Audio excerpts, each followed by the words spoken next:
वृंदावन, वह नगरी जहाँ हर कण में राधा कृष्ण की सुगंध बसती है। लेकिन इसी वृंदावन की गोद में एक ऐसा रहस्य छुपा है जिसे सुनकर आज भी साधक नतमस्तक हो जाते हैं। बाके बिहारी जी का चमत्कारी रूप से प्रकट होना यह कोई गाथा नहीं, यह वास्तविक घटना है जिसका उल्लेख भक्तमाल, हरिविलास और वैष्णव परंपरा में मिलता है। 16वीं शताब्दी, निधिवन के एकांत में रहते थे एक सिद्ध संत स्वामी हरिदास। गौड़ीय वैष्णव मत के अनुसार वे स्वयं ललिता सखी के अवतार माने गए हैं, अर्थात निकुंज लीला के साक्षात अधिकारी। उनके भजनों में ऐसी दिव्यता थी कि पक्षी, गाय और स्वयं वृक्ष तक मंत्रमुग्ध हो जाते थे। हरिदास जी रोज गाते, हे श्री जी, हे प्रियतम, दर्शन दो। उनकी वाणी में ऐसा समर्पण था कि लगता था जैसे स्वयं ब्रह्मा जी भी सुनने को ठहर गए हों। एक दिन भजन के दौरान शिष्यों ने कुछ असाधारण होते देखा। निधिवन में दिव्य प्रकाश, मंद मंद सुगंध और ऐसा अनुभव मानो दो दिव्य व्यक्तित्व हरिदास जी के सामने उपस्थित हों। और फिर राधा कृष्ण वहीं प्रकट हुए। जी हाँ, यही वृंदावन, यही निधिवन, यही पृथ्वी पर। प्रभु ने कहा, हे हरिदास, तुम हमारे परम सखा हो, बताओ तुम्हें क्या चाहिए।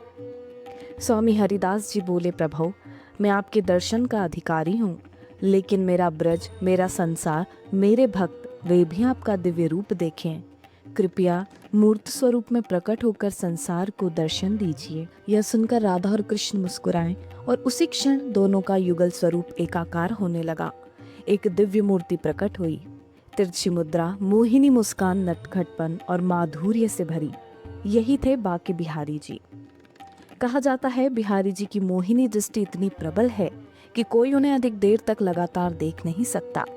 इसलिए आज भी उनके दर्शन पर्दे गिरा गिरा कर होते हैं, ताकि भक्त उनकी दिव्य शक्ति से अभिभूत न हो जाएं।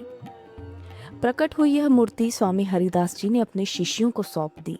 धीरे धीरे वृंदावन में मंदिर बना और बाके बिहारी जी का वैभव चारों दिशाओं में फैल गया। यह कथा किसी कल्पना की उपज नहीं। जैसे प्रहलाद के लिए नरसिंह, ध्रुव के लिए विष्णु, वैसे ही हरिदास जी की प्रार्थना पर स्वयं राधा कृष्ण मूर्त रूप में अवतीर्ण हुए। बाके बिहारी जी आज भी वृंदावन के निधिवन में रात्रि में निकुंज लीला करते हैं और दिन में मंदिर में अपने भक्तों के हृदय को प्रेम से भर देते हैं। यह सिर्फ कहानी नहीं, यह दर्शन, प्रेम और भक्ति के प्रत्यक्ष चमत्कार की सच्ची गाथा है। अगर आप वृंदावन जाएं तो बिहारी जी के मात्र एक क्षण के दर्शन आपके जीवन भर के दुख हर सकते हैं। जय श्री बाके बिहारी।